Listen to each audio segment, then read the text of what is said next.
That's why some people be behind on their rents sometimes. Houston don't need another club. Woo! I actually have tea on one. Oh, I'm around sometimes. And I remember when you used to be mine. Hi, my name is Jessica Abbey. I'm a commercial real estate agent here in Houston, Texas. I've been in commercial real estate for 3 to 4 years now. And welcome to the Unhinged Broker. And in this podcast, we're going to be talking about everything commercial real estate, but we're going to talk about it in a way that no one's ever seen it before. Like, we're going to get into some juicy topics this season. We have 5 episodes. Today, we're going to be talking about Houston's nightlife and the truth behind that. And actually, we're going to come with solutions. We're not just going to talk ish. We're not going to name drop, but we're going to just get into the nitty gritty and have solutions if that's what you want to own. Before we start though, I'm not going to lie. Houston don't need another club. We don't need another club. We don't need another lounge. There's enough hookah. There's enough. We don't need no more. Actually, we don't get enough. And we'll talk about that another day, but there's so many other businesses to get into. But if that's what you want, and if you want to know the tea, that's what we're going to talk about today. Statistically speaking, Houston alone has over 1,000 nightclubs. Okay, like I said, we have enough clubs, but the key areas to think about is Washington Avenue, the Edo area, downtown, midtown, and all of those places have their different vibes, but they make up Houston's nightlife for the most part. Obviously, downtown, you have different clubs like Jolie, Off the Record, Behind Closed Doors, Washington Avenue. You have the Sugar Room. You have just a ton. So, but they all have different vibes.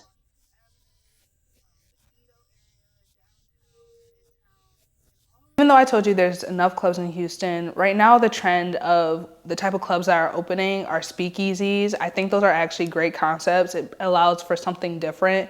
Obviously, section culture is still very big, and that's why we still have another club. And especially if someone has a name behind them or whatever, a lot of people get into that section culture business. And really, I don't think that's the best investment. And that's why some people be behind on their rents sometimes. Because I really think that open concepts are starting to become a thing. People are always talking about the nostalgia of dance floors and all that good stuff. So I really think that those are going to make a way going on. So if you are, in my personal opinion, are trying to open a club or a lounge situation in Houston, I would figure out how to be really different. Not with just some good decor, but good customer service. Maybe themes, like lean into the theme, like, and really be about it. And it doesn't have to be that girls are half whatever naked or whatever. Just lean into something and make it great. Let's get into what most of these nightclub lounges, their leases are looking like. So let's keep in mind, number one, the shelf life of most bars and clubs is no more than 3-4 years. Okay. That's why you see them leave. Most of them are failing within the 3-4 year mark. Not because maybe the business practices all the time. Sometimes it's really just the hype just went away. So people are just not interested in, you got to turn around and make a new club. I'm going to really try not to name drop this episode, but there are so many Houston clubs that are closing just because they are not managing their real estate right and their business in general right. And I've actually have tea on one. Actually, let me give just a little bit of tea. There is a famous group of people that have a series of clubs in Houston that had a big space in a part of town, and they were unable to complete their lease and close their business. So now I know, because through the grapevine, and actually they've personally contacted me, they just didn't know it was me, about trying to get someone to fill their space. And that's why subleasing is important and having that clause. So therefore, when you feel stuck and your business is failing, that you have someone to take it over. I need to start to explain to y'all, what is the solution? You want to open up a bar, a lounge tomorrow. What do I need to do, Jessica? Number one, make sure that you have a business plan. If this is your first concept ever, we're saying that you have no credibility in the game. You just started, you and your homeboys want to start a bar, lounge, whatever. Have a business plan. There are so many resources to get free business plans and really outlining what you do. There's free mentors on websites, which I can put in the description below. And they also provide free mentors. But get that business plan in order. Right? My job as a commercial real estate agent is to find your location, not to know your business. Your business is yours, you know? 2, location, okay? When you're looking for a location, and especially you're opening a nightclub or a bar, parking. Make sure that people have places to park, or if you're going to have a valet system and you may have to actually negotiate something with the people next door to figure out if they're able to work with you guys to make sure you have more parking available. And that's also put in the lease as well, you know? Also going into location, how we were talking about, there's different hot areas in Houston, Washington, Edo, downtown, Galleria area. All those places have certain price per square feet trends, just in general. You have to keep that in mind. And in commercial real estate, everything is done by square feet. You want to be in the Galleria area, you're looking at like $20, $30 per square foot. You go closer to the inner loop, you're probably looking at closer to $30 to $40 per square feet. You need to know the rental rates for where you want to be. It's as simple as that. So let's remember, and as we go more in this podcast, you'll realize everything is negotiable. Everything in a commercial lease is negotiable, and you need to think about those things. One of the things that can be negotiated, like I said earlier, most of these places are only having like a 2-3 year survival rate, if not less sometimes, depending on how their business is going. You can put a sublease clause just in case you think you're not going to survive and you don't want to pay out the rest of that rent that you owe because you can't just skedaddle. You need to put that sublease clause in to say, hey, will you let me get out of my space if I find someone else to take over? That's not bad, isn't it? You may still have to pay some fees, but you got someone to take over your lease, you know?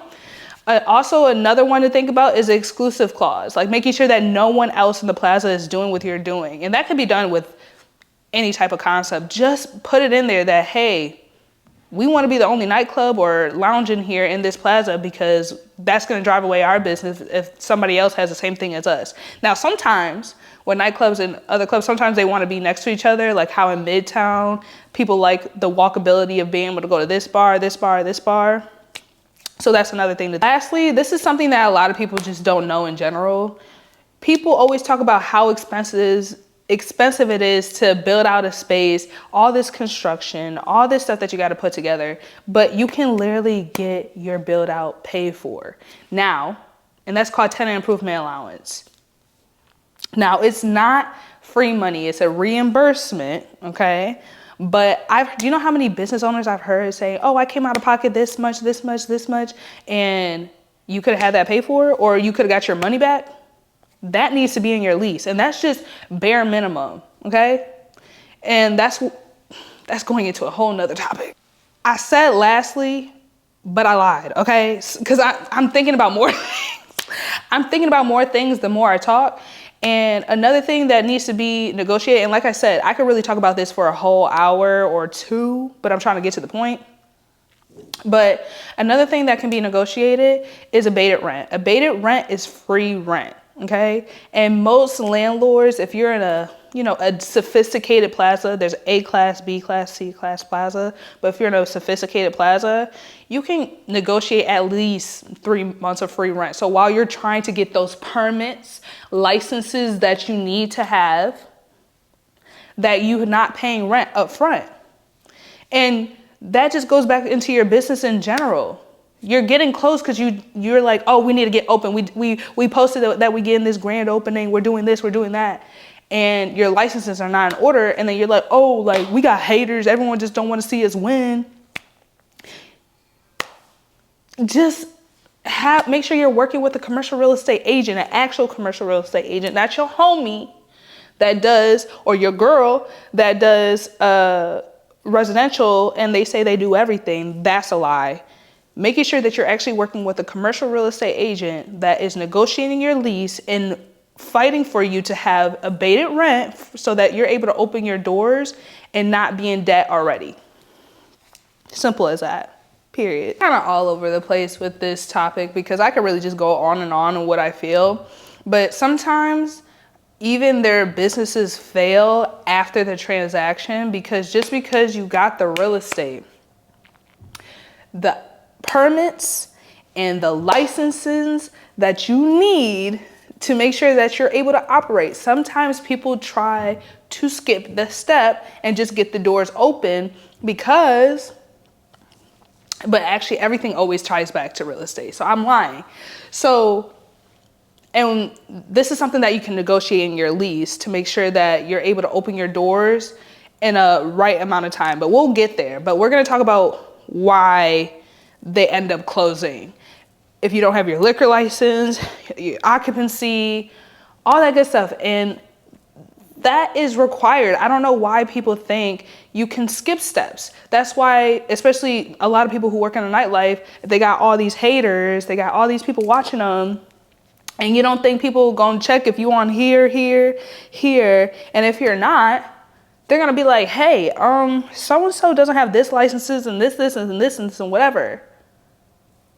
And obviously those steps, permitting, occupancy, take time, but that's why in your lease, you should have the right amount of time of abated rent, which should be negotiated by your broker, to have time to adequately get all those licenses in time for your grand opening. It's not a race. Make sure you have all those things in order. Make sure you have backup funds in case things are taking longer, because you know the city takes forever to do everything, to do certain things. But that is a big reason. It's not just about them overcharging and everything. Sometimes they literally get shut down because they're not doing things the right way. Get the license, get the permits, do the steps. And if you need more time, negotiate in your lease that you need more abated rent. I keep saying abated rent, but abated rent is free rent. It's just that simple. So now that you learned all about this nightlife, clubs, and what's going on, and now you can kind of side-eye when you kind of see when certain businesses closes out of nowhere. You kind of got a little more information. And if you're trying to open up a space, you have some tips and tricks. And I hope that if you're in the Houston area that you work with me and we can hopefully find you a space. I hope this helps. I really do hope this helps. This is not in any way to be shady or mean to any of the Houston club owners or future club owners. It's really just trying to inform y'all about your business and taking the right steps and working with the right peoples for you so you're able to succeed, you know? This wasn't trying to be a jab or anything, but thank you for watching the Unhinged Broker podcast. On the next episode, we are going to be talking about why commercial real estate isn't pretty and what residential agents ignore. Yeah, that's going to be a juicy topic only because, like I said, there's a lot of residential agents who try to do commercial deals and they're just not ready. But if you want to do that, that's fine. Just do it the right way. And we'll go into that in the next episode. But thank you for watching.